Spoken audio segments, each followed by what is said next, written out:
Hej, jeg hedder Anne, og jeg er gruppeleder ved Hjallerup Grønne Spejdere.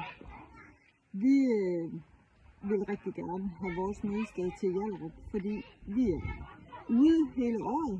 I kan se her, både når det er lyst og når det er mørkt, og vi bruger faktisk hele byen til at holde vores aktiviteter.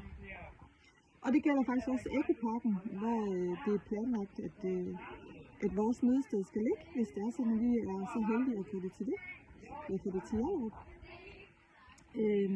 Vi laver rigtig mange aktiviteter nede i Ekoparken, og kunne rigtig godt bruge et sted, hvor spejderne har mulighed for os lige at komme ind som aften som i aften, hvor det bare er lidt bidende koldt og lidt sne og is og sådan noget, så kunne det være rigtig rart at have et sted at mødes.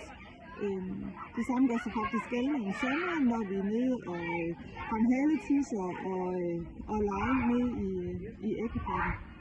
Så vi håber meget på, at I vil give vores mødested til Hjallerup, så vi i Hjallerup Grønne Spejdere også kan få fornøjelse af det. Tak!